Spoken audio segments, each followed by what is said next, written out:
Hello. Hi, everybody. Kayla Lords. John Brownstone. Of Loving BDSM, where we help kinksters like you have happy, healthy power exchange relationships.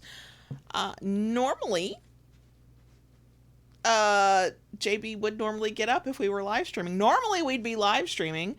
We are not live streaming, as you can obviously tell, and there are reasons for that.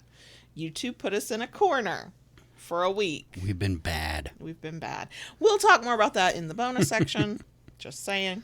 So we still recorded us making a podcast episode, and I don't know what day this will go live for you to watch because I have to wait for YouTube to let me out of the corner. And anybody who's been here for a hot minute knows how I feel about corner time. Not a fan. You've been a bad girl. I know, but the topic was too good, and we wanted to still, do our thing, even without the stream aspect, even though the whole point of the stream is to get the interaction from the live chat, 'cause that's the fun part, but whatever. We are here. We are talking about love bombing this week. If you're not familiar with the term, don't worry, we'll define it. It came from a listener question we got several months ago with our take on, is this thing I'm experiencing love bombing? How do I know, kind of thing. So let's talk about it in general terms. Before we get into that, the shirts that we are wearing do have links if these are shirts that you're interested in. Mine says, I need a spanking. Mine says, choose your weapon. Oh, I'm going to choose a paddle every time. Actually, I probably choose your hand and then a paddle, but only specific paddles, and then probably a flogger. I was going to say, where do the floggers fall into all this? But only if you use it in the way that I like. Dealer's choice. I know. So if these appeal to you, information down in the description box. For at least one of these shirts, the I Need a Spanking one, we're affiliates. I think Choose Your Weapon came from Ignixia's Teespring shop. We are not affiliates of that, but we do have coupon code for both, so there you go. If you enjoy this at any point during all of this, we love a thumbs up. If you like it enough to want to come back for more, please consider subscribing. Sorry, folks. A little out of sorts here. Once you subscribe, you ring that notification bell so you get updates and new content. It's like alive. Just without y'all. If you really enjoy what we do here, want to get access to more of it, and a Discord server and all that good stuff, you can join us on Patreon. Link in the description box. That's all I'm going to say about that. Ta-da. So, yes, you can click the magic button and we will get into things.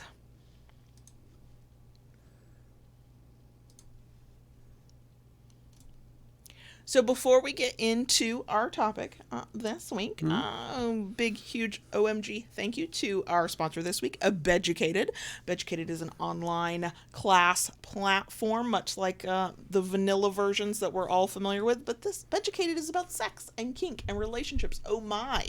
They are constantly adding new classes. They have a growing kink section. The thing that I keep being drawn to when I go in lately, I should say, is less the kink and more about either self-improvement when it might come towards how you feel about yourself with sex, or improvement in your relationship. The one that caught my eye this time is a class called Sexual Confidence by Luna Matatas. And so it's about 2 hours. It's a lot of video, some written text. She talks about dealing with shame, both body shaming and just shame in general, things that might reduce your confidence in the bedroom, figuring out what makes you confident, so finding your path to confidence, because it's not a one-size-fits-all, as we all know, and then tips and ways and tricks and oh my for feeling more confident in sex and during sex. And these things absolutely relate to kink, okay? Because if you're not confident when you're ready to get naked to have sex, you might not be confident when you're ready to get naked or semi-naked for kinky fuckery. So yeah, that class really caught my eye, and I love Luna Matatas. She's got a great teaching style, very inclusive in how she presents information. Looked like a really good class, and I perused it, and I was like, yes, I'm not worried about confidence right now, but I know plenty of people who are. So if that class or any other class about kink or sex or relationships appeals to you, you want to learn more to improve your sex life, your relationship, your kink life, all that good stuff, check out Beducated. Use our link in the places, show notes for podcast listeners, description box here on YouTube. And when you use our code LOVING, you get a discount. It becomes $9.99 per month. Nice. You can cancel it anytime, so you're not like locked in forever. You can go in, do the classes that appeal to you, get out if you need to, no problem. But they're constantly offering new classes and adding new classes, so it might be worth sticking around for too. The thing I like about this way of online learning with videos and done in these class modules is they are modules, so yeah, it takes less than 2 hours to get through the sexual confidence class, but also you can take as long as you need, because maybe you only have 20 minutes today, and next week you'll have 30 minutes, and another day you'll have 10 minutes, and that's okay. You can do it at your own pace. And when I was in there looking at some of the classes, what I thought was nice is they mix with both video and written word. Yep, absolutely. So if you are more of a learner who wants to see it on video, hear a voice, they've got you covered. But if you like to read, a lot of the classes will have a text component as well. Many of the classes will have a homework component. And when we're talking sex classes, that's usually the fun bit. So just saying. So it's stuff you can do if you're single. It's stuff you can do if you're in a relationship. And yes, they've got some kink skills there too. One I almost went and clicked on recently was the erotic spanking. I was like, because who needs a spanking? This girl right here. So that's Beducated. The code is LOVING. Link is in the places. And thank you again to Beducated for sponsoring. Okay, so let's get into today's topic. The topic is love bombing. And for anybody who's like, what was that noise? There's now a hum in the background because we needed a fan. We are recording in the evening. It is cooler in here, but it's not cool. Yeah. The Florida sun had time to heat it up today. So let's start with the original email that we got. Okay. And then we'll go into what the heck even is love bombing if you're not familiar with the term, and then our thoughts on it in terms of if or when it's happening in a DS relationship. So the original email that we got said, both my D and I are caregiver types. My D is a caregiver dom and I'm a service sub. That, coupled with lots of new relationship energy, means we are both doting a lot on each other, and there have been lots of gifts and spoiling at both sides. Whilst I'm very mindful of not falling into subfrenzy, I'm also mindful of the phenomenon of love bombing. Love bombing in vanilla relationships is probably easier to pick up on and perhaps more difficult in DS dynamics, where one or more of the parties is a caregiver type and that's one of their kinks. Do you have any thoughts and or advice on how to differentiate love bombing from behavior that is simply a person's DS style? So, as I was reading this and as I went to check myself, make sure I understood what love bombing was, because it's one of those buzzwords you probably hear on the internet a lot. That does not mean everybody who's talking about it is talking about it correctly. I actually was less thinking about, what if somebody's a caregiver type and this is just how they show affection, and I immediately started thinking about subfrenzy because I could see it happening in subfrenzy. So we're going to talk about all of that. It all kind of intermingles. Oh yes. Yeah. The thing I'll say about probably a lot of what we'll say about love bombing outside of like specific to subfrenzy or something like that is, yes, we know ahead of time. A lot of it is will pertain to any kind of relationship, not a kinky relationship specifically, simply because the phenomenon of love bombing is a people thing. A person will do it regardless of the dynamics. I personally, maybe my mind will change in the course of our conversation, personally don't think it's that much harder to just... Maybe it is, but I don't think it's that much harder to discern in a DS relationship than vanilla, but we'll find out in the course of our conversation. So before we get into it, and I will read the definition, and I'm using an article from the New York Times, and I'll link that in the places if anybody wants to read the full article. Do you have an understanding? Have you heard of love bombing? Are you like, what the hell is this? I have not heard of it until you brought this topic to me. We are not hanging out in the same spaces online.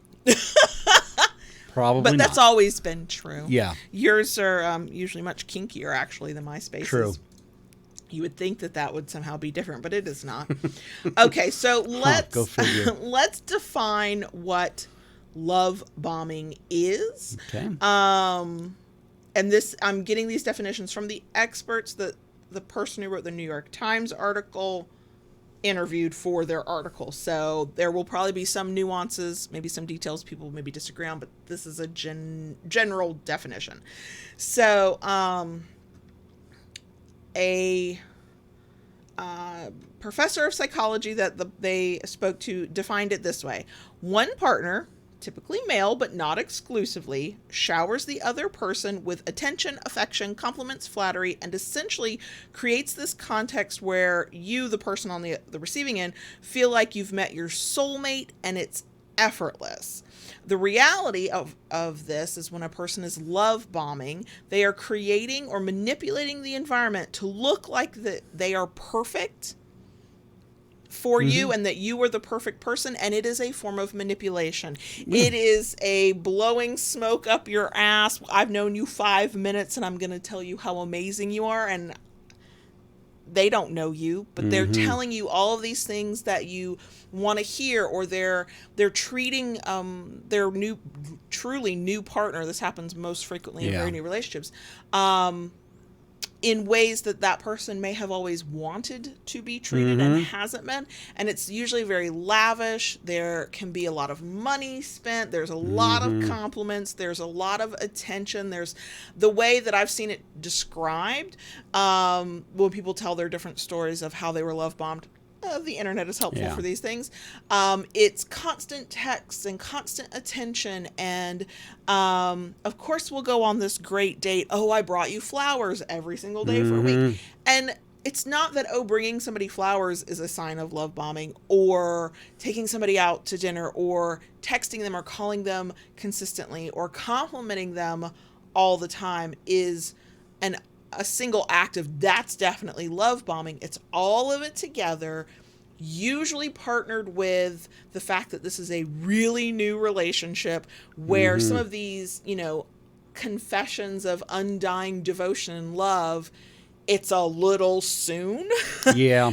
You really haven't had time to figure out if you could possibly genuinely adore and love this person. Sure.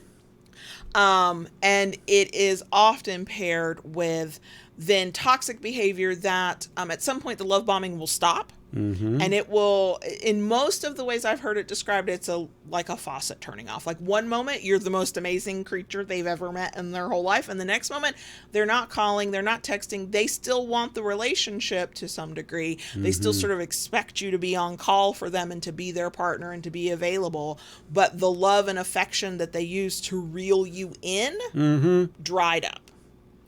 And for some people who've described their experiences, it was a gradual thing, and for some people it was like an immediate.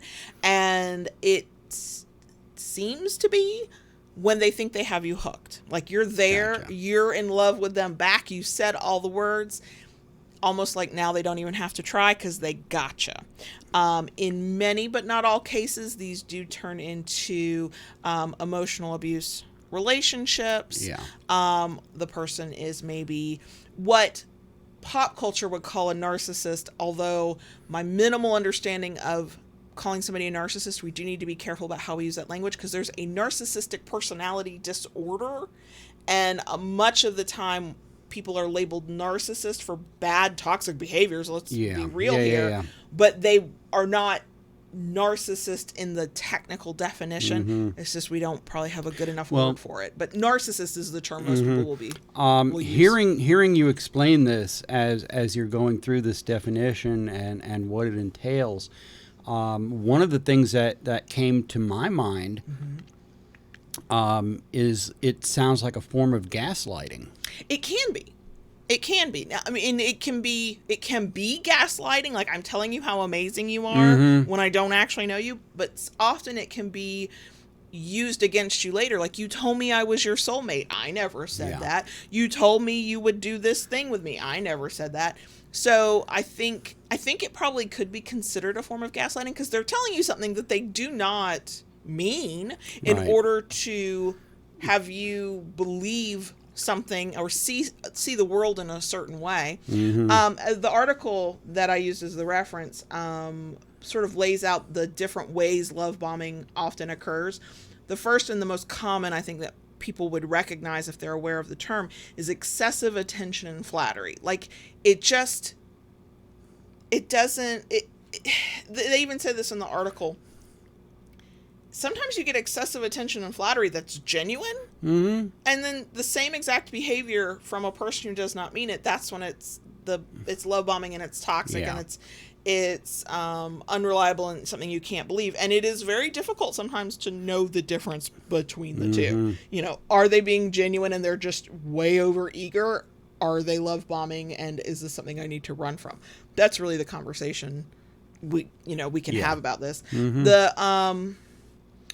The next sign that was in this article is isolation from friends and family.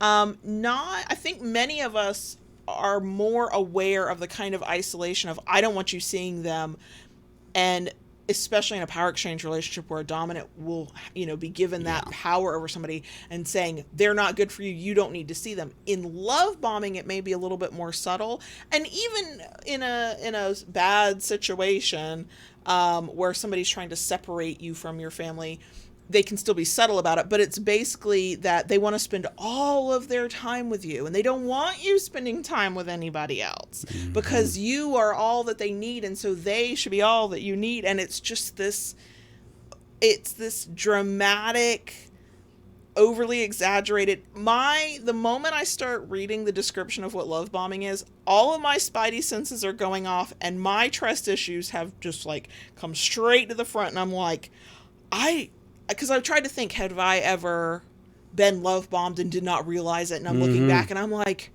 no, because I actually don't believe anybody who says something nice about me when they first met me. So, no.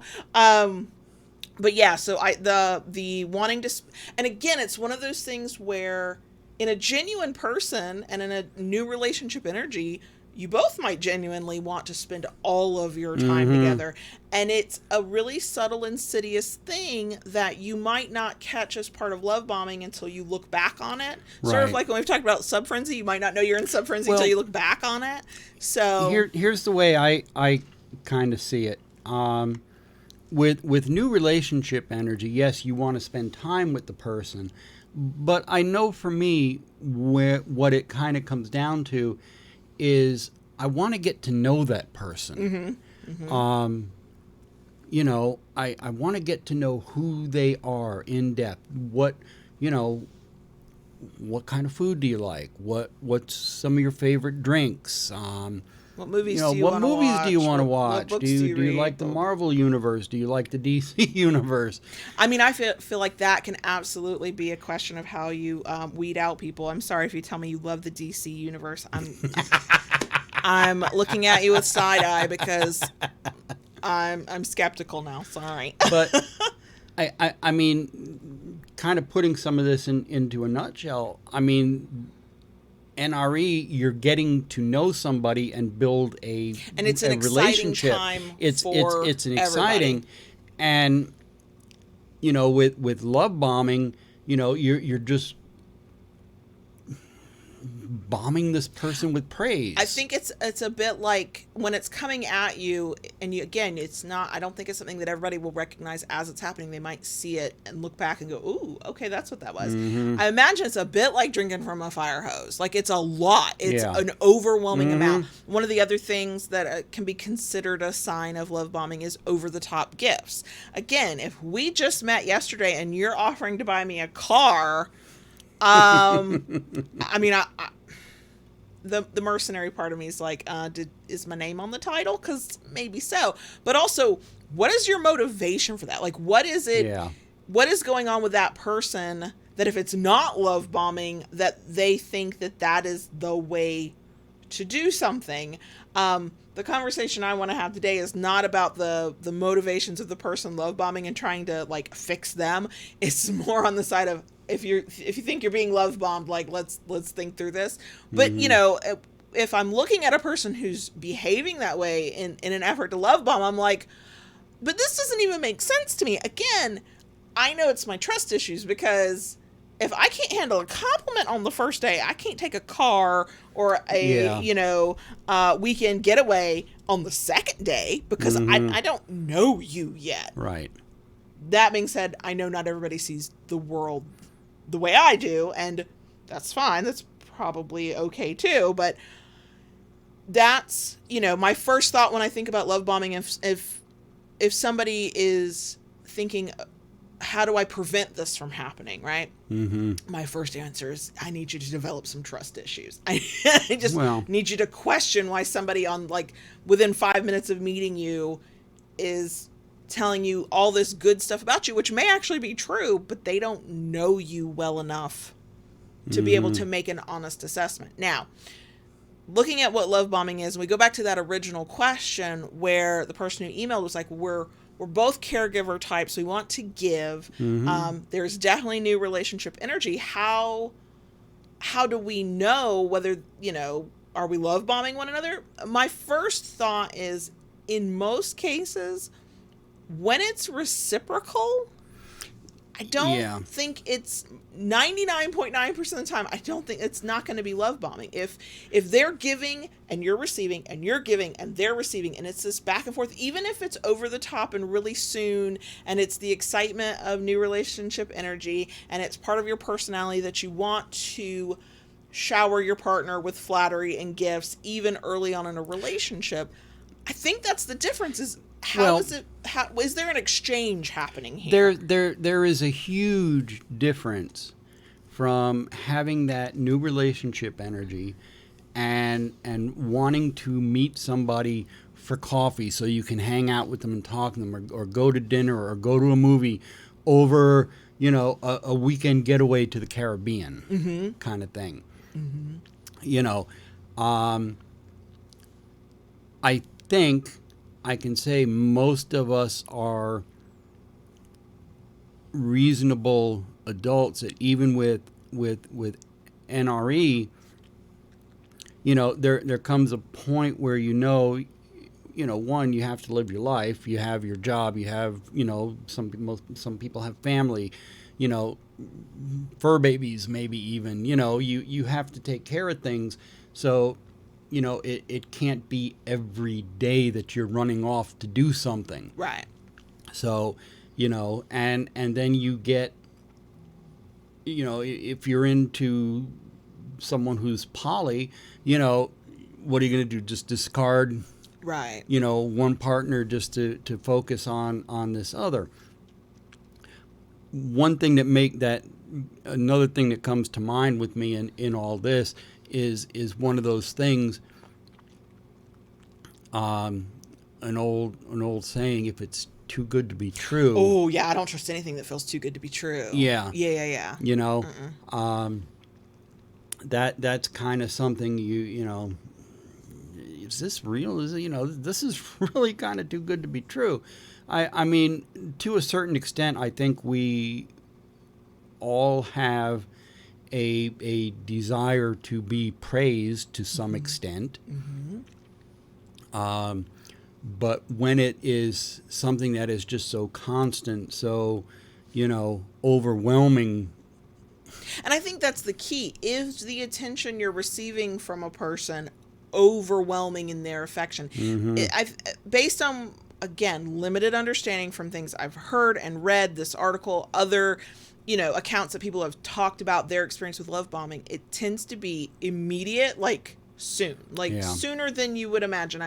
Am I really your soulmate in this first DM? I don't think so. And it tends to be, at some point, it's overwhelming. The other thing that seems to be a common factor is that it's you can't set a boundary and have it be respected. If it is overwhelming to you, that somebody's giving you this much attention and focus and enthusiasm of their affections for you, and you push back and go, ooh, this is a little soon. You need to step back on this a little bit. Right. And they ignore that. First of all, if they ignore that boundary, that's just already a sign that maybe things are not going to go well. But, it's sort of this forceful, it's a forceful kind of air quote affection. The part of the reason it's called love bombing is so incessant and overwhelming and bigger than life. And so if you're going through it and you're like, this is too much, I need you to calm the hell down, and they refuse, I think that could be a sign. But I think it also goes back to the reciprocal nature of it. In the person's question where they're like, well, we're both caregiver types and we're both ecstatic to be with one another. The love bombing phenomenon is there's an intentionality to manipulate you. I'm trying to get you to feel a way that I myself don't actually feel. So I'm not actually doing anything for you. It's all surface level. It's compliments, it's gifts, it's things that take a little bit of time and a little bit of money, but it's not the work of trying to build a relationship. I'm not taking time to listen to you and give you feedback. I'm not going to negotiate this power exchange with you. I'm not going to, I'm not going to respect a boundary when you give it, because again, I'm sure there are circumstances where there's nuance and there's exceptions to this, but in general, I am trying to make you fall in love with me as fast as possible, so we're in this relationship and then I can do whatever the hell I want. Like whatever their aim might be, I may never fully understand an abusive person, a manipulative person's aim on stuff. Like, I don't understand what their purpose is and why they're doing it, but that is in effect what they're doing. And in the case of the person who sent the question, unless there are those other signs of not listening, blowing you off, doing everything's one-sided, I don't think, in that situation that there was anything to fear from there being love bombing. I mean, I'm thinking about this a little bit, and as much as I would love to believe I'm perfect, I know I'm not.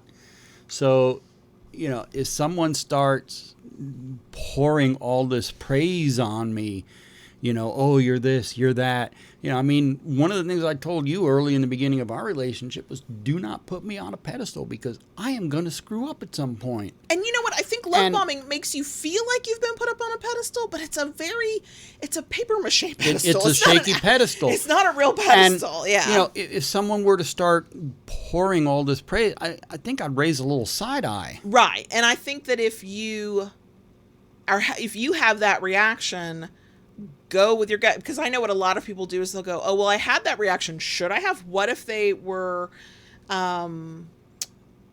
genuine? What if they really meant that? Well, okay, but they're still coming on too strong. I think many of us have had an experience where someone just came on too strong. Maybe they were awkward. Maybe this was their first potential relationship. They were just overeager. And it is on a case-by-case individual basis, as me in this situation, and you will make a different decision in your situation. We can decide if we're willing to give somebody a few minutes or a few days or whatever to see, are they just overeager or are they love bombing? But also, I think it's perfectly acceptable for somebody to go, they might not be love bombing, they just might be awkward, but I don't want to go through this. I don't want to have to parse this out. I've had my experiences, and this is not what I want to handle. Because the thing about love bombing is, in general, it tends to happen at the very beginning when you're just meeting or you're just starting to kind of get together. And while any split can be painful, it's a lot easier sometimes, hopefully, to walk away from something that's 5 minutes old, as opposed to you've been together for 5 or 6 months or 5 or 6 years. So if somebody's coming on this strong and you're even thinking, is this love bombing? You don't have to take the time to investigate if you don't want to. You can just go, you know what, that we're not vibing, and you can move on. I think that if you're several months into it and you're still getting these love bombing vibes, like somebody is still pouring it on kind of thick and they're overly enthusiastic and you're still unsure, that's where I would say that, okay, now it's time to set boundaries. It's time to push back. It's time to question deeper. Like, don't tell me I'm, the love of your life. Because I'm probably going to go, what makes you say that? Like, what are we basing this on? Because somebody who's just saying it because they're pretty words, and either because, again, they're awkward and they don't know what to say, or they're love bombing, is probably not going to be able to give a real answer. It's all very hollow at that point. That's the thing, from what I can tell and from what my understanding of it, that's the thing about love bombing. It feels real. If you are a person who is craving that kind of validation and affection and attention, it can feel very real, not because it's real, but because we want it to be real. And that is a harder thing to work through, that this podcast is not probably going to help you with, because we are not mental health professionals. But I think that if you can look back on previous situations and go, oh, holy shit, I was totally love bombed, then you can take that information, what you went through, how it made you feel, how it makes you feel now that you're looking back on it with maybe a clearer sense of things, and then inform yourself going forward. And that's really the point. If you're in the middle of being love bombed, and you're starting to suspect it,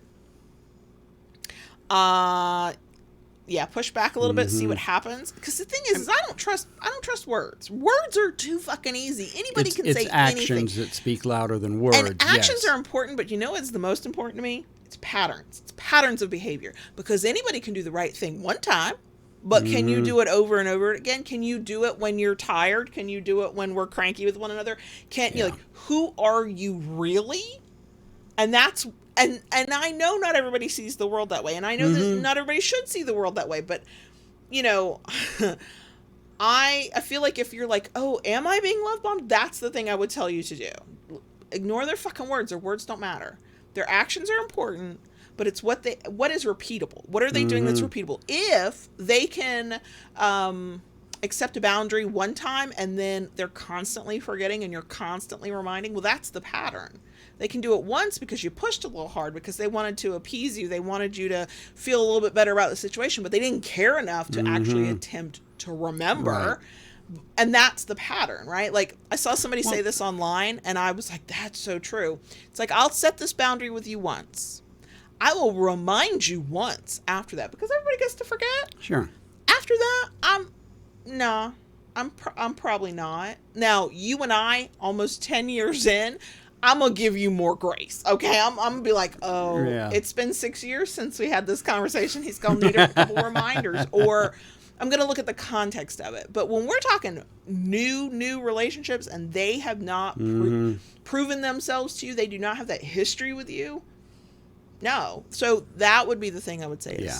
And one thing I'd like to say about all this, me, talking about it in a caregiver aspect, as a daddy dom, I want to take care of this girl over here. All right. And, let's be honest about it. I leave the house a lot more than you do. I go out and about. And, one of the things I get is, bring me a Diet Coke, bring me a treat. Sometimes. Not always, but sometimes. And, it would be a wonderful thing if every time I left the house I brought her back a Diet Coke. But there's a couple things there. One, it's not healthy for her to drink that many Diet Cokes. No, probably not. Okay? Probably not. No. As I almost knock over my Diet Coke. Two, if I did it that many times, it loses its luster. Okay? So then, at that point, the two things between it not being healthy and losing its luster, I'm failing as your caregiver. Right. To a certain extent. And, what keeps it exciting, I guess, is that I do it just enough that it is a surprise for you, and I get that little baby girl squeal. and I would say as advice to both caregivers and people on the receiving end of caregiving is not giving somebody what they want every moment of the day. And I think sometimes people can get confused about that of, oh, I want to make my partner happy, and so I will give them everything they want. I will, whether that's praise, whether that's gifts, whether that's leniency from whatever agreed upon negotiated rules or whatever. But you know, if you are, let's say you're a caregiver and you're like, oh shit, could I have been doing something that's love bombing? Again, it goes back to intentions. You can give the appearance of love bombing and that not be your intention at all. But that's a person who should be able to go, oh, this isn't good for them, then okay, I won't do it just because I think I'm supposed to, or I think it'll make them happy, or they'll stay happy with me. Like, that is a thing as well, where people are like, if I give a person everything they want and I say nothing but nice things to them, they will never be mad at me and they will continue to love me or whatever. But again, that's a thing you build to. That should not be, you know, on day one, you know, after the first date, after the first moment together, whatever.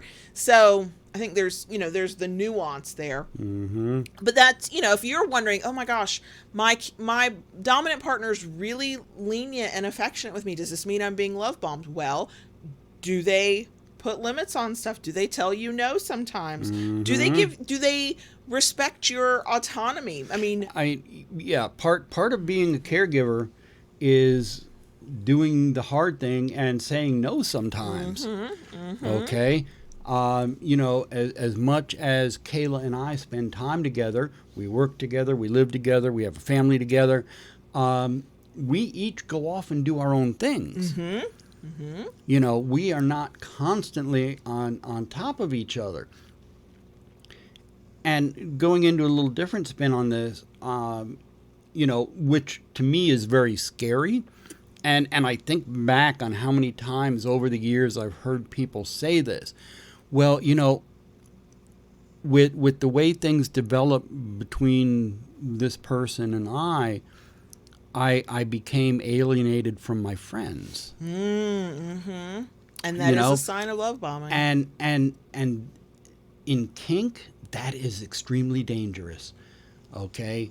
You know, you want your friends, your support system. You should have that, especially in any relationship, but especially in kink. Well, and I agree completely. Make sure I make that clear. I agree completely. I think there's also nuance there, because this, and we've talked about this before, in any relationship, but in power exchange, sometimes a dominant partner will look at a submissive's life and go, these people in your life are actually toxic. Maybe you want to withdraw from being around them so much, spending time with, and sometimes, hopefully only through a consensual agreement, a dominant might say, okay, you do not have permission to go to this person's house without me, or to do this. And it is a tricky line. We've had this conversation before, because sometimes it's meant as a way to help you and get you away from people who are harming you. And sometimes it's used as a toxic thing to isolate you, and you got to figure out which it is. I think the difference in that is, you know, okay, this person is being toxic in your life, okay? And you know, you need to do away with them. They're doing you more harm than good. Right. But the difference is, at least in my mind, is they are not stopping you from building new friendships and healthier friendships. Absolutely. What they should be doing is absolutely encouraging you to go out and make your own new friends, get to know other people, not just their friends. Like, that's another tactic of, oh, you can have friends, my family. It's still a bit of isolationism if there's not a greater context for why they might do this, and there's no freedom to go have friendships and relationships outside of this one person and the people that they kind of allow you around. And it is a tricky situation to know the difference. Context is going to be key. Again, I go back to, can you push back? Can you go, I'm not comfortable with this. I don't want to do this. I don't like this. I want to do this instead. Again, in power exchange, as a submissive, what I've agreed to is that I won't just make a decision on my own. I will bring it to you. We'll discuss it. Right. You'll get final say.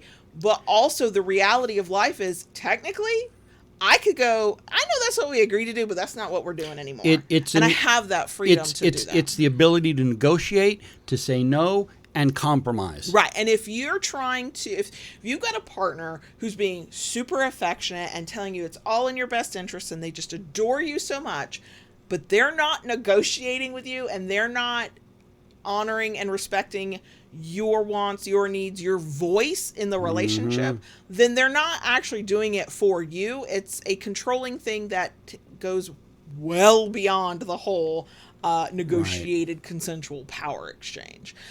So if you're like, okay, is this love bombing or not? That continues in my mind to be the best test. Can you push back and go, I disagree. I don't want to do that. I want to do this instead. Now that is assuming that you are not fearful of their reaction. That's another thing. If you think that pushing back will create a oversized negative reaction, that right there to me tells you more than anything. Yeah. You know, based on what you've seen, based on past experience, based on how they are with other people, whatever. That's a lot of information. I don't care if what they're doing is love bombing or something else. That's a lot of information because the thing is, yes, there will be uneducated doms out there who will get upset because the submissive went, I'm not agreeing to that and I'm not consenting to that. But the ones that are the most dangerous, it's not that they're just disappointed. We all get disappointed. They're upset. They're telling you you're wrong. They're, pushing back. They're moving forward anyway. They are ignoring your limits and boundaries and wants and needs. And did it happen? Did they love bomb you first? Were they, wolf in sheep's clothing kind of situation? I don't give a fuck. They are dangerous and we need to get away from them. But if that's what if what you're dealing with is potential love bombing, that's, again, yet another sign. What do you think might happen when you push back? One thing I want to touch on when we're having this conversation is subfrenzy. Because the question we got and the conversation and the things I've read didn't touch on subfrenzy, but I could absolutely see where subfrenzy could be confused with love bombing. I could see where somebody really is love bombing and you're telling yourself, oh, they're probably in frenzy. Isn't this cute? So the signs for that, I think, are maybe a little harder to parse out. And the way to kind of test it might be a little harder to parse out because when somebody is a submissive and they're love bombing you, in many cases, they're probably not going to be real quick to push back with a limit or boundary. And yes, as a dominant, you can always set a boundary and see how they behave. But if they're trying to convince you of their affection, they might give into a boundary simply because that's part of, I have to be seen as this willing person so they'll love me, not from a sub-frenzy, but from a love bombing. The thing when I was thinking about this, though, with what's the difference between love bombing and sub-frenzy, first of all, there is a difference because we go back to the intentionality. What are we trying to accomplish? Sub-frenzy, in my experience, many, not all, people who go through it, yes, they're overly affectionate. Yes, they say things like, I have no boundaries. I have no limits. Yeah, they do. They just don't know what they are yet. But also they put themselves in situations that would be potentially harmful to them. They stop focusing on their own safety. Like they're not actually thinking about themselves that much. Whereas with love bombing, it's all about how they can manipulate you to think of something. And I'll bet money a person who's love bombing is very hyper aware of their own safety and their own needs. And, they might put on a show like they're giving up some of that, but they're not really going to do that. And I really think that if you're like, am I being love bombed or is this person in sub-frenzy? Look and see how they pay attention to their own care and their own safety. And if they're not if they're putting themselves at risk, it's probably frenzy, I would say. Yeah. What do you think? It's tough because, someone in subfrenzy, they have this, it's just such an overwhelming desire to please and serve and do what the other person wants. And wow, that combined with love bombing, that's scary. That would be terrifying. That's scary. I really think that a person in frenzy will not be love bombing because, yes, what they want is to desperately submit, and that's why they're in frenzy. But I just can't help but think that in those situations, they are more willing to do what a dominant of, no matter how good they are, no matter how experienced they are, no matter how responsible they are, they're willing to do whatever because it's this desperate need to submit. So yes, it's a thing for them, but they will give up a lot more than what it seems like a love bomber would do. Well, I mean, you take somebody who is going through subfrenzy, and this can work either way, I would imagine, because, I don't know if it's termed that way, dom frenzy. We had somebody once use that term. It's an interesting concept. So it can be going the other way. Oh, you're the best dom. You're great. You do this so well. You're fantastic. And as a dom, you can get sucked into something that's not so good that way too. Oh, sure. But you take somebody who is experiencing frenzy and then have someone dumping all this praise on them. It's like it's just like a you're feeding the fire almost. Yeah, and I would even say that when we're talking about submissives and you're thinking, am I being love bombed? Or are they in subfrenzy? I think the love bombing would come first. I think they would love bomb you to get you to be their dominant. Because they're trying to get whatever it is they want, right? So, they're going to tell you that you're the most amazing mistress they've ever met in their whole life. And you're like, you're in my DMs on FetLife. We haven't actually met. What are you talking about, right? Like, I go back to the idea of you're just blowing smoke up my ass. You don't know me. You don't know anything about me. You're saying what you think will get you what you want, which is to manipulate the dominant person that you're reaching out to dominate you in the only way that you want to be dominated, which let's time out here. Caveat: a submissive should only be dominated in the way they want to be dominated, but there is a back and forth give and take of negotiation of everybody getting what they want. What I'm talking about are those overtures that come out of, I found you on I found you on Twitter, whatever, randomly found you. We've never made contact before. I have not read your bio, and I'm sliding into your DMs to love bomb you, in a way, to tell you how amazing you are. And then I just have a laundry list of wants, and I expect you to be the kink dispenser for that. And I think that, I don't necessarily think all of the people who do that are love bombing in the same manipulative way that we see in other relationships. Right. I think they think that if they say nice things, the person will be willing to do the things they want to do, but it is essentially the same thing. It's a form of love bombing that is meant to manipulate a person into giving them what they want. And I think that would, I imagine, if anybody's got a different experience out there with a sub who love bombed you, please feel free to share if you feel comfortable.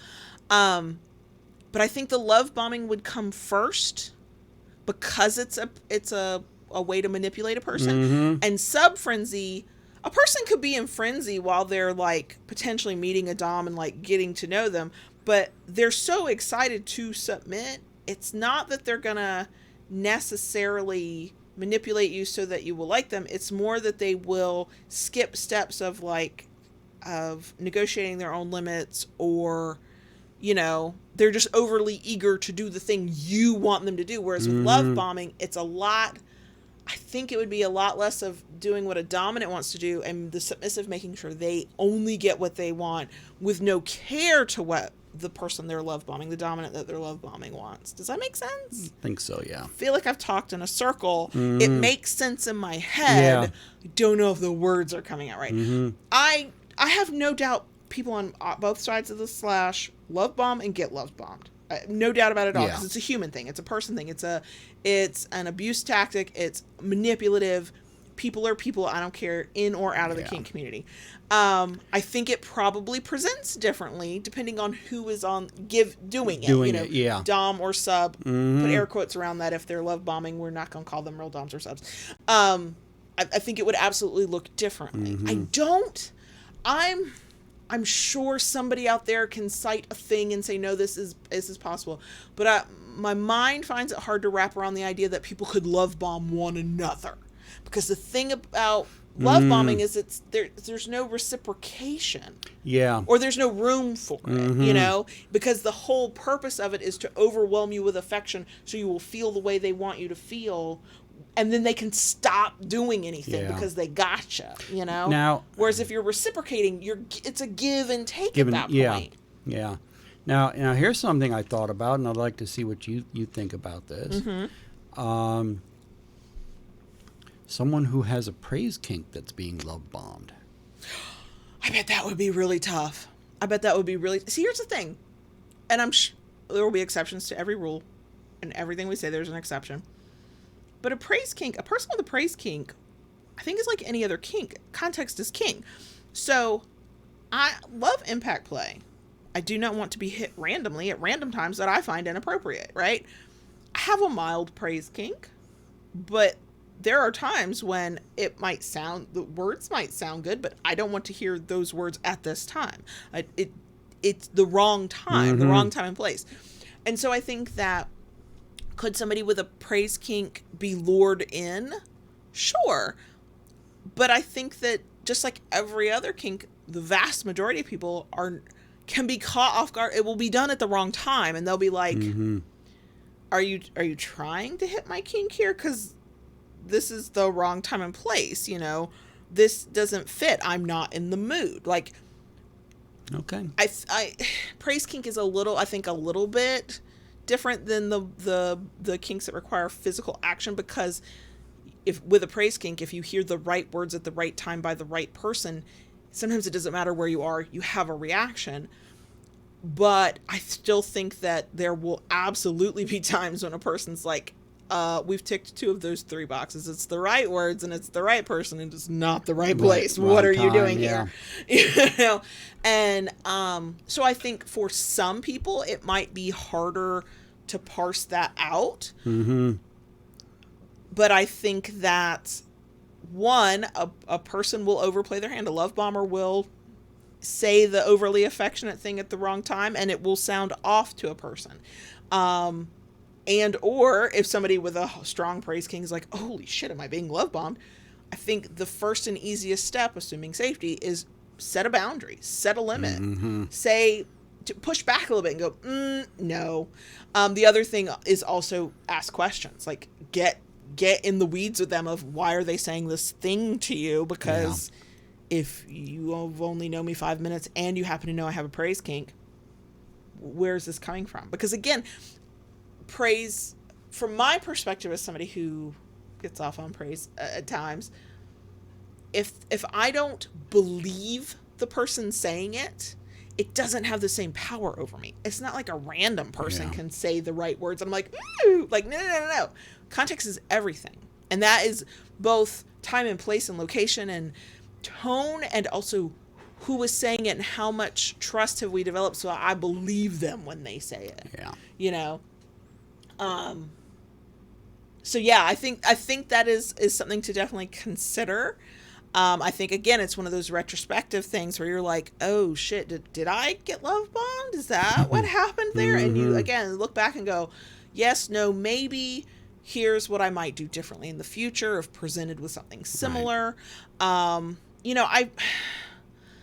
And I think the other thing I want to say, because I brought up multiple times the fact that I'm like, I got all these trust issues. I don't think that means that just because you have trust issues or you act like you do, that you can't be love bombed. I think that the onus is on the person doing the love bombing. They are a manipulator. They are looking for weaknesses or things about you that they can push against and can get an inroad with you. And that any of us are capable of having that happen. Somebody can say the right words in the right tone at the right time, and they can hook us, and we can say, in another situation, I would never let that happen. Do not ever think, I would never let that happen. You do not know, because sometimes we're not aware of those soft spots that somebody can manipulate until they manipulate them.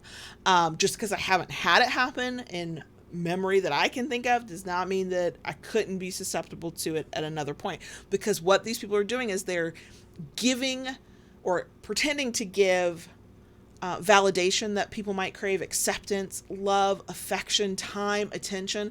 We can, all of us at any point in life, be missing that and craving that, and so any one of us can be susceptible to it. Yeah. I think that and sometimes I think that it's absolutely possible that you can know what love bombing is and be like, I have a game plan. I'm going to ask questions. I'm going to set boundaries. And you can still get sucked in until you kind of go, wait, something seems off. That being said, if you feel like, maybe I could be susceptible to that, having friends that you can count on who will give you real truths and real opinions, not the niceties that many people will do. That can be a good check on yourself. Checking in with yourself, or having sort of a set way that you get to know people before you let them get too close. You and I played 20 questions. Yeah. I wanted to know everything. You did. You did. Again, this is not going to be universally true, but in a lot of the stories I hear from people talking about their experience being love bombed, Instagram Reels, you get onto the relationship side of Instagram Reels, that's how I know the little bit that I know about love bombing. I'm familiar with it, at least.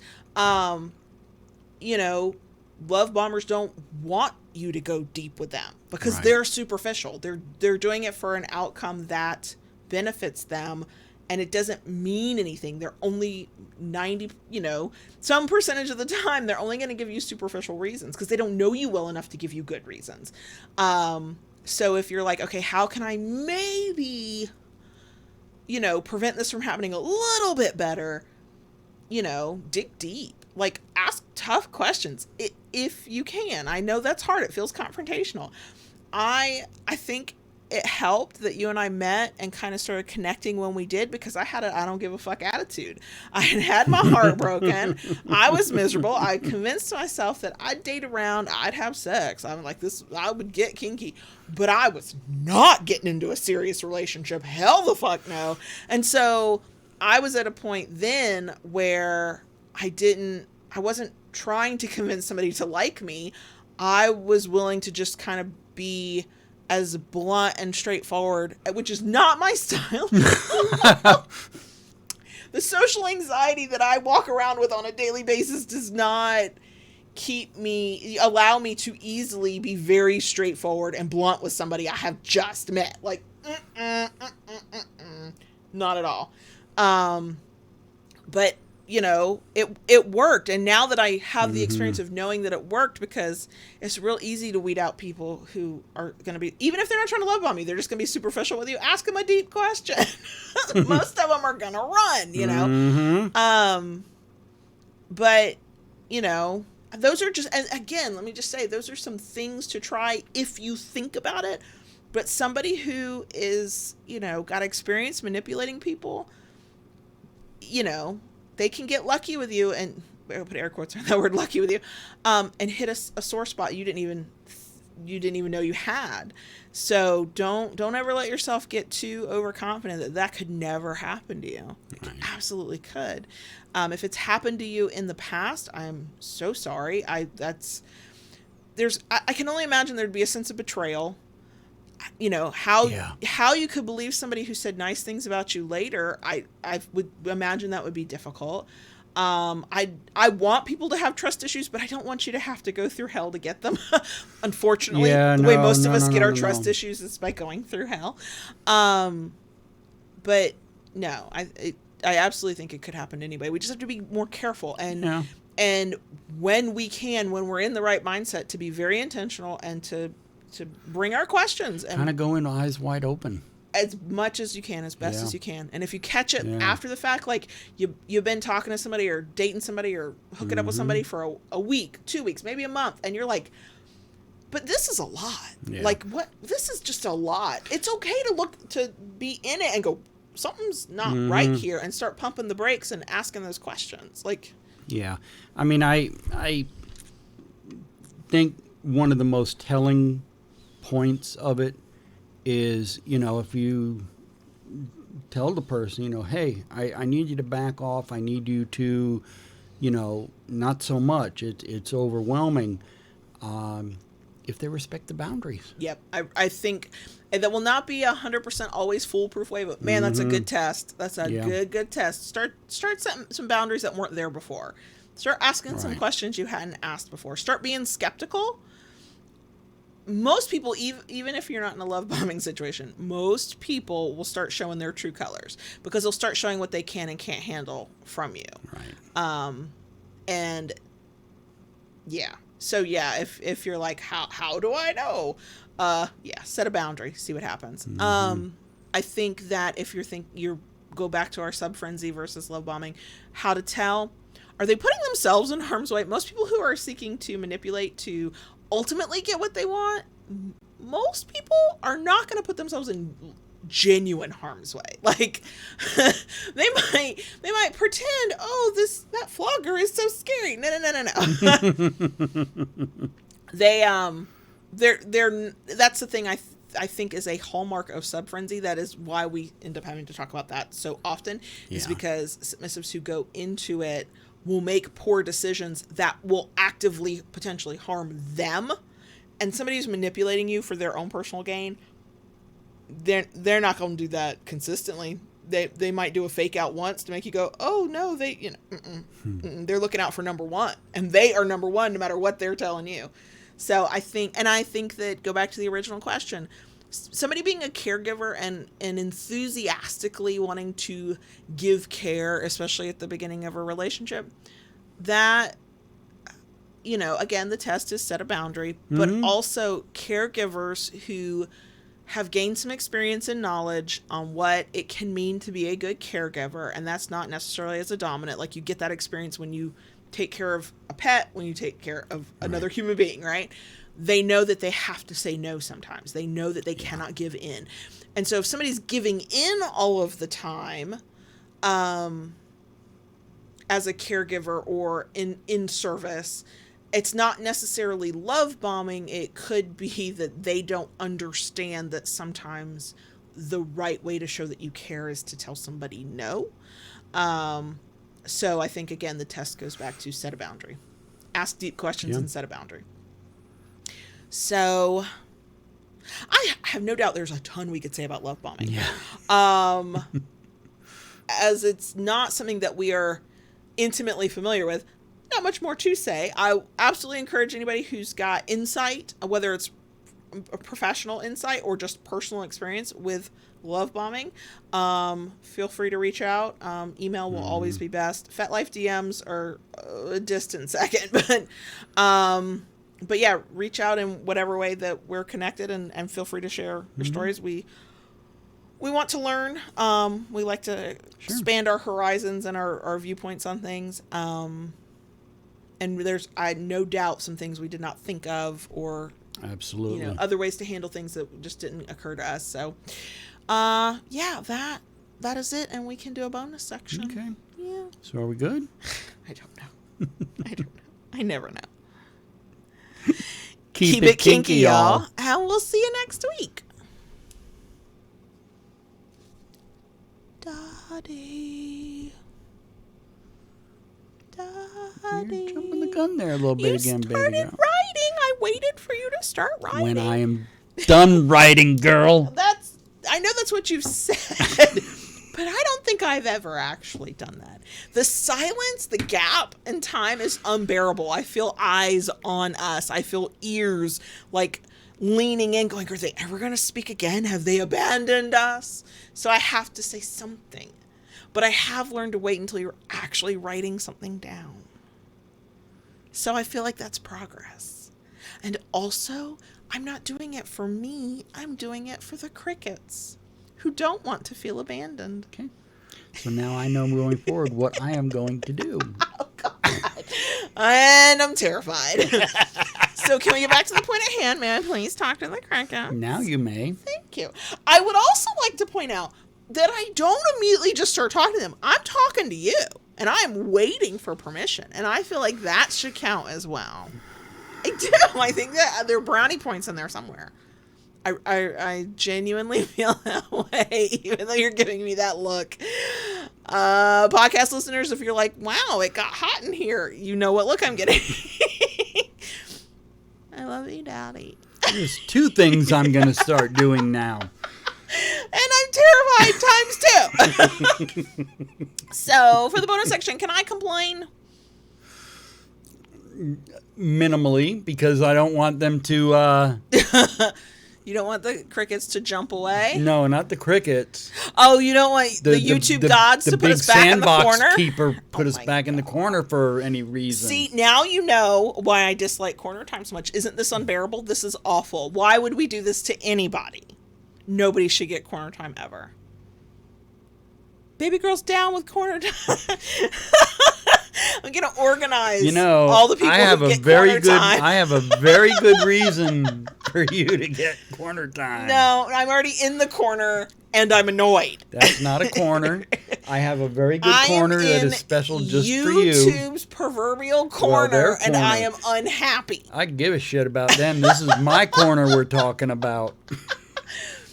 Anyway, so podcast listeners, you should not notice anything different. The podcast is supposed to come out on Friday. It should come out on Friday. We're recording on Wednesday night.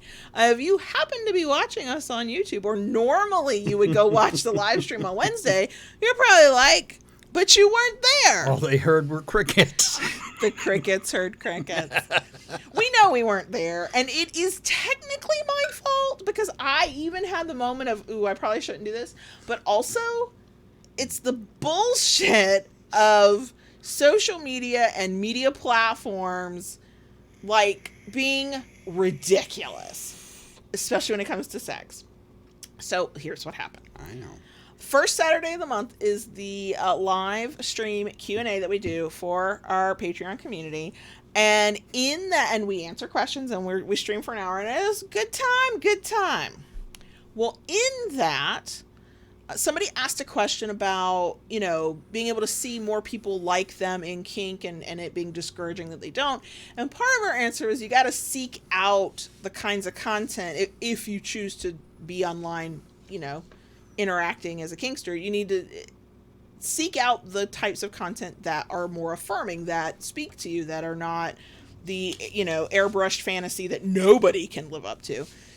And we mentioned a couple of porn sites that if you are a porn watcher, ta-da, these might be helpful. The video link after the live stream is over is, what's it called? Unlisted. Okay. So the only way to watch it is if you have the link. It is not available for public consumption. It's not on our main YouTube feed. It's none of that. Okay. It's hidden away, and you got to know somebody to get the link. You got to know us. But anyway, you know what I mean? So I was like, okay, I told the live stream, I was like, I'll add the links to what we're talking about. These sites you can go check out after we're done with the stream. And I told myself it's an unlisted video. Hardly anybody's going to see it. It's not available for public consumption. Hardly anybody. Well, right. Hardly anybody. But, it's not like it's publicly available. You do not have to worry about a, child randomly finding it. You do not have to worry about an adult who didn't want to see it, wasn't seeking it out to come find it. So I popped the links in the description box. YouTube gave us a channel strike over it. And they removed the video. I've appealed that because I just took out the links and then submitted the appeal. But the last time I did an appeal, they fucking ignored me. So I don't know what to tell you. The channel strike means that we cannot upload, we cannot go live, and we cannot even post on the community tab on our YouTube channel for a week. So this happened Saturday afternoon. So assuming a week Saturday afternoon, we should get access again, but I don't actually know.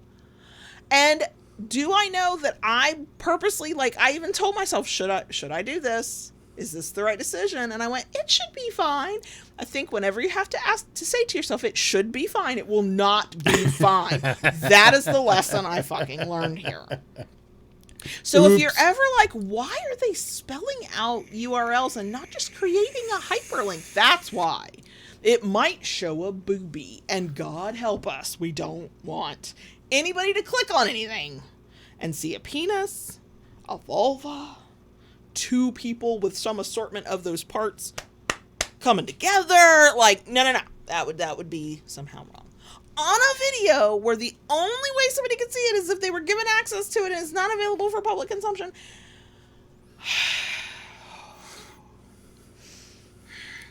Breathe, girl. Fucking hate corner time. So that has been part of my week. Yeah. I've done other things. How's your week been? My week's been okay. Finally got my garage back. Yeah, we had a whole bunch of bedroom furniture and stuff that got donated. Yep.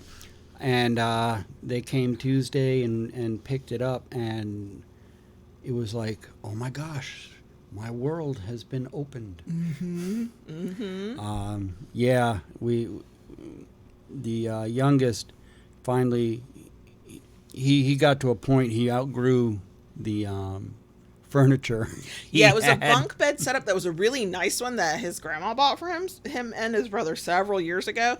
So like there was the top bunk was a high bed with a set of stairs that you could climb, and then the other side was a desk, and then there was a standalone little, like what would have been a bottom bunk, but it was unattached. Yeah. But it was low to the ground. It was not like a metal frame and box spring situation. No. You had and the stairs had drawers in them for storage. It was very nice. But these people outgrew it. They outgrew it. I had to reinforce at one point the bottom mattress and top slats. Bunk. Yeah. Yep.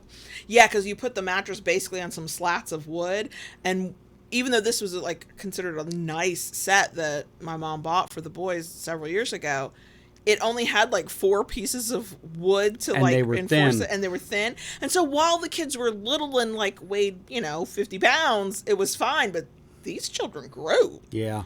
And so you had to go in and I went to Lowe's, bought some thicker wood, cut it to size, and then actually even screwed it into the... I know. I think we ended up getting like probably another 2 years out of the set. By doing that, yeah. But the 12-year-old loves having... It's just a twin-size bed. It's no frills. It's, It doesn't even have a headboard. It's not got a fancy frame or anything. But he loves it. He does. He's like... I'm like, well, yeah, baby, you're sleeping on something more than just a 6-inch little mattress. You've got the box spring and like the deep pocket mattress and like. Yep. Yeah. That this is what a bed is supposed to feel like. So I've been doing that.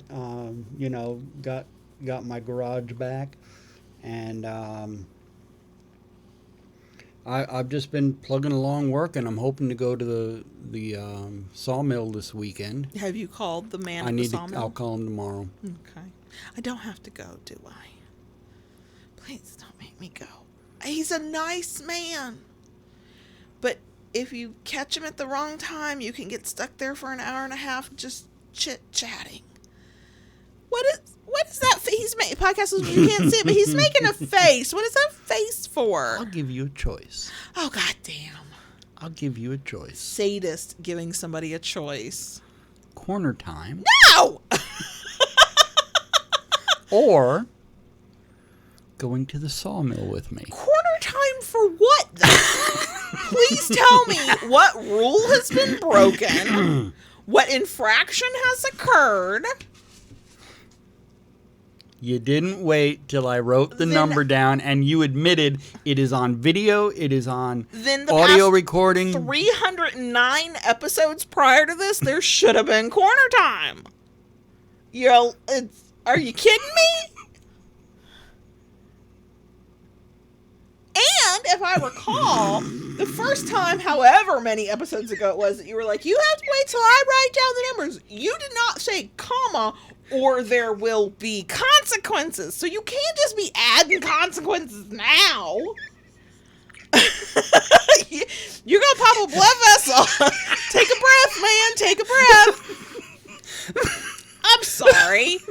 I feel like, one, you wound me up, or two, you forgot who you were married to. And I'm both ecstatic and so sad that I had to remind you. But I'm glad you're amused. I'm sorry, folks. It was just too funny to get her wound up like that. Okay, it was to get me wound up. I was about to get a little annoyed. Like, excuse me, there's a way that this works. I'm very good at following rules. And while the mind feels like a sieve sometimes it's still like a steel trap, okay? I remember shit. Especially if we're talking about corner time. I remember shit. I'm so glad to have given you that moment of amusement. Oh, that was good. That was fine. good. It's fine. I know that many people in my life will sometimes just say shit and stand back and watch me wind up. Because apparently it's entertaining. Does that count as a Kayla rant? I think so. Okay. Oh boy. So you might go to the sawmill this weekend so and have a good time by yourself. Yes. Please don't. I went last time. I did go last time. You did. And I think, I might have been a little bit of the reason he was throwing free stuff at you at the end. See, so, But it was difficult to stand there and listen. It's normal because it's normal to me because just of how people are and the assumptions they make. But it is difficult sometimes to stand there and listen to things like, oh, well, she's the wife. She's in charge of the purse strings. And I'm like, you fuckers have no idea. Yeah. And it's fine. It's kind of amusing when people say shit and they've made assumptions and it's not a negative kind of ignorance. It's sort of an innocent kind of ignorance. It is negative because you shouldn't make assumptions, but they're not doing it with bad intentions. They're just viewing you through the way they view the rest of the world. And so I'm not offended by it, but it's like, oh, do I have to sit and listen to these grown-ass men talk about how we know who's really in charge in this relationship? And I always give side-eye like, fuckers, you don't have a goddamn clue. Excuse me. Or who holds the purse strings, or, just that. So, Anything else you want to share? No, but I do want to bring up the fact that you have some things you probably want to share. You've been very busy creating things. Yes. God, yeah. I guess I did the first one after last week's episode, and then I did the second set before this week's episode. So new products are hitting the Loving BDSM Etsy shop. I have started making things to help submissives stay kind of on task with any daily tasks they have. So there's a daily task like planner sheet kind of thing. And then for habit tracking, because sometimes when we change our behaviors, we're really just changing habits, and it's like, let me make sure I'm doing it every day. And for people who need like a visual kind of, let me color in the circle or check off the box, we have those digital products. So it's a PDF, so it will work with a digital planner, like if you use an app for, that kind of thing. Or if you prefer to print it, you can print it.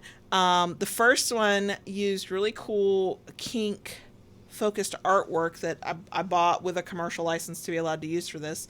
So no copyright infringement.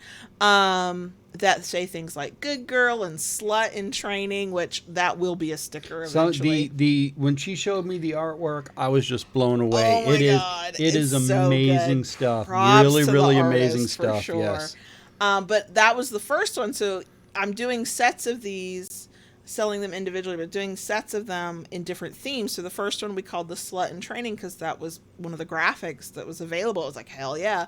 And then the latest one I did was unicorn themed, and the unicorn graphics just make me fucking smile every time I look at them. And so right now it's still just digital downloads on the shop, but eventually, I'm not going to wait too terribly long, but eventually over the next several weeks, each collection will also have physical like stickers that people can purchase and will ship. But yeah, like this time next week, if all goes well, there will be like a couple more themes for those trackers. So if you're like, yeah, I don't vibe with Slut in Training, I don't vibe with being called good girl, I don't like that, that would not appeal to me, you can skip that. And if you're like, but I don't like unicorns either, like give me time. I'm working on it. Will there be mermaids? Oh, there will definitely be mermaids. Okay. And then because of the access to the artwork I have, again, available with commercial license, like doing it right, I can even do catacorns. I can do... there was another mermaid combo. I can't remember which one it was. I was like, this is so fun. But I'm going to do a coffee themed one. I'm definitely open to suggestions for themes. Right now, the Slut in Training is for the person who, definitely vibes with the good girl thing. Unicorns, obvious. Some of the artwork will probably stay towards my baby girl roots, but like we'll definitely have a coffee one. I'm open to other ideas. I tried to make just a plain like no frills one, and I got bored with that. So I was like, we have to have artwork. Shocking. Shocking. The baby girl got bored with a plain one. I know. And once I get some multiple styles in, the Slut in Training, the unicorn, the whatever, then I'm also going to start making different types, not just the daily task sheet and not just the habit trackers. One's a weekly habit tracker, one's a monthly one. Then I'll start looking at other types of planner sheets and things that will help people stay organized as they're changing their patterns and behaviors within a power exchange relationship. It's exciting. So yeah, if you like at any given point from the time you can hear my voice going forward for I don't know how long, if you just randomly go, what's going on with the Loving BDSM Etsy shop? There might be new shit there. I'm working on it. Yeah. We also have a plan. So your shop, the kinkery.com, currently has a section that basically was my section, where I had done a whole bunch of stickers. The artwork is really cute. The artist who did the artwork, shout out to Violet Fox, she actually did some mock-ups for some new artwork for me ages ago, and neither of us ever followed up on it. But I think the stickers, planner stickers, die cut stickers, are actually going to move from the Kinkery over to the Loving BDSM Etsy shop because they're just too fun, and that's kind of the vibe with us as Loving BDSM. And then over at the Kinkery, we'll just keep focusing on all the weapons of ass distraction. I just wanted a place to sell things that I thought were cute. Yeah. And the Kinkery was what we had access to. And now I got more stuff. So there's just lots going on. And the summer is kind of our slow season. Put air quotes around slow. We don't want it to be slow. We hope it's busy, but it's just the nature of things. So it's like, this is probably the time I'll do a lot so that when things pick up, especially with holidays, people buying stuff. Right. And then at the first of the year when a lot of people start looking at how they want to change how they're doing planner stuff and like the 30 days of DS workbooks we've got and whatever other workbooks I get finished, I want all that to kind of be ready for when people are thinking of those things. So yeah, like when YouTube put me in the corner, I was like, fuck you, YouTube. I guess I'll just use my time wisely. Jeez. So... Yeah. All right. But yeah, so that's what I've been doing. I don't know why I should be surprised that we did not have the live stream side of things, and it's still about an hour and a half. Right. I think I just have to be resigned to the fact that, yeah, that's what these are. It's what we do. It's what we do. It's who we are. Yeah. Okay. Okay, so we should probably stop talking now. We should probably stop talking and say goodbye. Let these good people go their way. But sometimes we're background noise for them to help them get things done, like they're cleaning or they're, working on stuff that doesn't require a lot of concentration, and we help them. We are of service. That's a good thing, too. We could keep talking. We probably shouldn't, though. That's right. I know. I've got other things to do. Same. Okay, fine. Ideally, the following Wednesday from this episode going live, we should have the live stream. Back. Again, we hope so. Fingers crossed. We think so. Yeah. So. Okay. Yeah. All okay. right.